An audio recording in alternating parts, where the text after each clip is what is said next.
The dust coated everything, the rough-hewn walls of the cabin.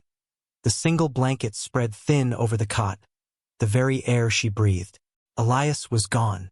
2 months since the fever took him, leaving Alara alone in the unforgiving landscape of the Wyoming Territory, isolated and ill-equipped. The cabin, nestled precariously at the base of a shifting shale slope, felt less like shelter and more like a tomb. Fear was a constant, cold weight in her gut, a companion more loyal than any living soul. She had tried to manage, to follow the routines Elias had taught her, but the solitude gnawed, and the sheer physical labor of survival wore her down like grit against stone. The nearest settlement was days away, a place that had always viewed her with suspicion and Elias with open hostility. They wouldn't help her, even if she could reach them. She was trapped by grief, by fear, and by the stark reality of her circumstances. The wind outside howled, a mournful sound that echoed the emptiness inside her. Every creak of the timber, every rustle of dry leaves against the walls, sent a jolt of panic through her. She huddled closer to the meager fire, its warmth doing little to dispel the pervasive chill. It wasn't just the cold of the mountain air. It was the cold grip of despair, threatening to paralyze her completely. She thought of leaving, of abandoning the cabin and all it represented, but the unknown dangers of the journey seemed insurmountable. Better, perhaps, to face the end here, where at least the walls held a faint memory of a life shared. A sudden, violent tremor shook the cabin. Not the familiar rattle of wind, but a deep, guttural groan from the earth itself. Objects tumbled from the shelves, the lantern swinging wildly, casting frantic shadows. The ground beneath her feet seemed to liquefy, churning and buckling. A terrifying roar filled the air, the sound of rock grinding against rock. Alara cried out, stumbling as the floor pitched and rolled like a ship on a storm-tossed sea. The walls groaned, timbers protesting violently. Dust billowed, thick and suffocating. The air grew heavy, charged with a terrifying energy. She scrambled towards the door, a primal instinct screaming at her to escape the collapsing structure. But the shaking was too violent, throwing her against the table. Pain lanced through her arm. Above her, she heard the ominous crack of wood giving way, the tearing sound of the roof timbers splitting. This was it, she thought, a desperate, final understanding. The mountain wasn't just isolating her. It was claiming her. The earth bucked again with impossible force, throwing her to the floor. The cabin groaned its death rattle. Then, a deafening crash as the far wall seemed to explode inwards, not outwards, followed by a chilling sound, not falling timber, but a cascade of loose rock and soil. It didn't bury the cabin. It revealed something behind it. The ground shuddered to a halt, leaving behind an unnerving silence, broken only by the settling dust and her own ragged breathing. The silence that followed the earth's fury was heavy, broken only by the creak of tortured wood and the trickle of displaced dirt. Alara lay sprawled on the floor, dust stinging her eyes, pain throbbing in her arm. Disoriented, she pushed herself up, her body aching. The cabin was a ruin of splintered wood and overturned furniture. But her gaze was drawn to the gaping maw where the back wall had been. Not outside, not open air. The earthquake hadn't just destroyed. It had revealed.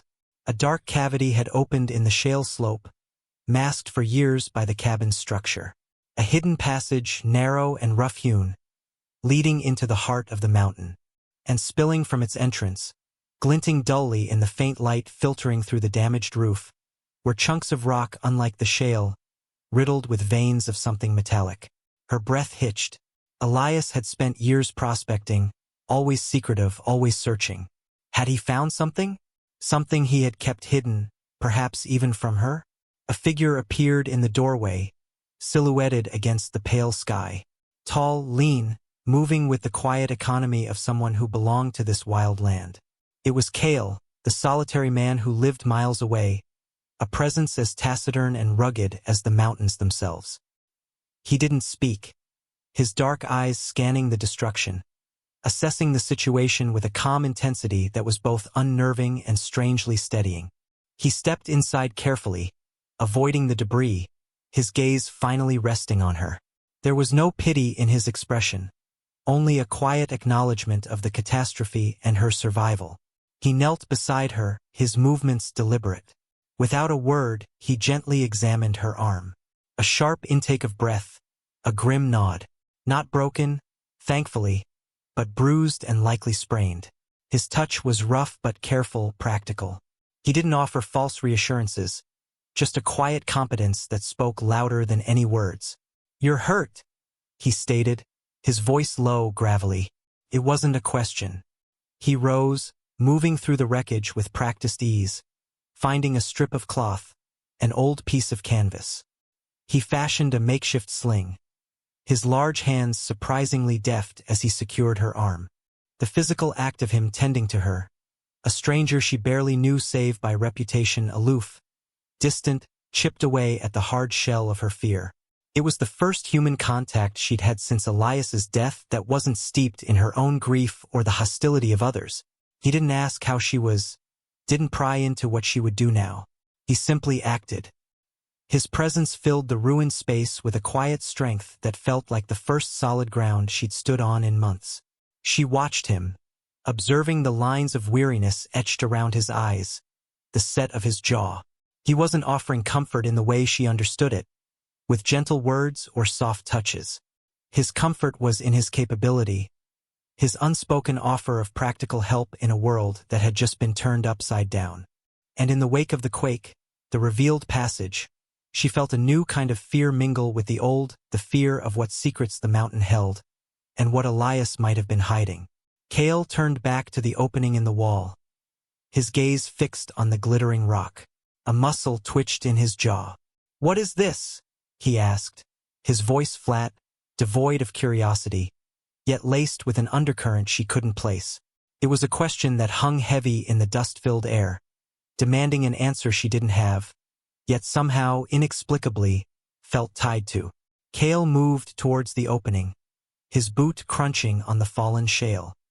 He knelt, picking up one of the metallic-streaked rocks, turning it over in his hand. His expression remained unreadable, but there was a tension in his shoulders, a stillness that suggested deep concentration. "Elias found this," he murmured, stating the obvious truth. But the way he said it implied a recognition, perhaps even a history she wasn't privy to. He didn't elaborate, his gaze sweeping the rough passage. The air inside the cavity was cool, damp, carrying the scent of earth and something else, something metallic and sharp. It wasn't a natural cave. The walls showed signs of rudimentary picks and shovels. It was a tunnel deliberately dug. Elias had been working on this secretly, perhaps for years. Why? What was so valuable, so hidden, that he would conceal it even from her? A wave of disorientation washed over Elara. Grief had been a heavy blanket, muffling her understanding of Elias, presenting him as simply the man she loved, lost to illness. Now, the earthquake had ripped that blanket away, revealing layers she hadn't known existed. Was this passage linked to the suspicion the townsfolk held for him? Had he been involved in something dangerous, something that had put them both at risk? Cale stood, his eyes meeting hers across the debris-strewn floor. "We need to get you out of here," he said, his tone practical, immediate. "This cabin isn't safe. The mountain could shift again." He didn't mention the passage, didn't ask about the glittering rock or Elias's secret work. He focused on the urgent need for survival, a clear-headed priority in the chaos. His ability to cut through the emotional turmoil, to see only the necessary steps, was a stark contrast to her own swirling fear and confusion. He moved towards what remained of the door, testing the frame. "Can you walk?" he asked, his gaze assessing her injured arm, her dust-covered, trembling frame. "Yes," she managed, her voice hoarse. Her body ached, her head pounded, but a flicker of resolve ignited within her. She wouldn't collapse. She wouldn't give in to the fear that had consumed her for months. Not now, not when faced with the brute reality of the mountain and this unexpected, quiet protector. Cale led the way out of the ruined cabin. The landscape outside was changed. A fresh scar ran down the shale slope, a trail of displaced rock and earth. The air was thin, sharp. He didn't rush her.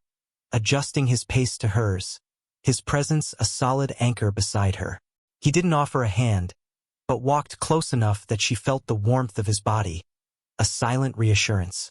They moved away from the unstable slope, towards a small, relatively flat area shielded by a stand of pine trees. He helped her sit against a sturdy trunk, making sure she was as comfortable as possible. Then, without a word, he set about building a fire. His movements were economical, expert. Kindling gathered, sparks caught, flames licked upwards, pushing back the encroaching chill of evening. It wasn't just physical warmth. It was a small, defiant act of creation in the face of destruction. As the fire grew, casting flickering light on his rugged features, he finally spoke, his voice soft, almost hesitant. He was a complicated man, Elias. It wasn't a judgment, but an observation, a quiet acknowledgement that went deeper than any platitude. It was the first hint he had given that he knew more about Elias, perhaps even about this secret passage, than he let on. And in that moment, sitting by the fire, surrounded by the vast, silent wilderness, Alara felt a strange sense of connection. A fragile bond forming in the ashes of her former life, built on shared hardship and unspoken understanding. As the fire crackled, casting dancing shadows on the pine needles around them, the silence between Alara and Cale deepened, no longer empty, but filled with the weight of unspoken things. He sat opposite her, tending the flames, his gaze occasionally drifting towards the ruined cabin and the dark opening in the slope. He still hadn't directly addressed the passage or the ore, but his comment about Elias hung in the air. It implied a shared history, a knowledge that Elias had kept hidden, even from her. It hurt, a fresh ache layered over her grief, but it also ignited a flicker of something else, a fierce determination to understand the man she had loved, not just the idealized memory. Cale finally spoke again, his voice quiet, rough like the stones around them. There are things this mountain keeps, things people want. He paused, choosing his words carefully. Elias. He was searching for something specific. He didn't reveal what that something was, but the implication was clear. This hidden passage, the ore, it was the culmination of Elias's secret quest, and perhaps the reason for the animosity from the town. Alara looked at him, really looked at him. His face was a landscape of harsh lines and shadows, but in the firelight, she saw not the aloof stranger, but a man who understood this land, its dangers, and perhaps its secrets. He wasn't offering easy answers, but a quiet, steady presence. He had appeared in her moment of greatest need, not with pity, but with practical help and a silent strength that had anchored her amidst the chaos. His support wasn't about softening the blow, but about helping her find her footing in the aftermath. He wasn't filling the void Elias had left. He was standing beside her as she faced it. The earthquake had broken her world apart, revealing not only hidden passages in the mountain, but also the fragile state of her own defenses and the unexpected strength that could be found in connection, even with someone as reserved as Cale.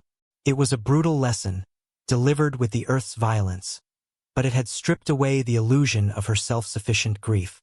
She needed help. She needed to understand. And perhaps Cale was the only one who could offer either. As the night deepened, she leaned her head back against the rough bark of the pine, the throbbing in her arm a dull ache compared to the complex unraveling in her heart. The man who had been her husband held secrets, and the mountain had chosen this brutal way to reveal them. But in the ruin, amidst the dust and the settling stones, a seed of resilience had taken root. She had survived, and she was not entirely alone. Cale's quiet presence was a promise of practical help, a shared burden in navigating the uncertain path ahead. The future remained a treacherous climb, filled with unknowns both in the mountain's depths and Elias's past. But as she watched the fire, saw the unwavering calm in Cale's eyes, she knew she wouldn't face it paralyzed by fear any longer. The earthquake had brought ruin, but it had also brought revelation and, unexpectedly, a fragile, hard-won hope. Her transformation wasn't complete, but the journey from despair to quiet determination had begun, etched into the very landscape around them.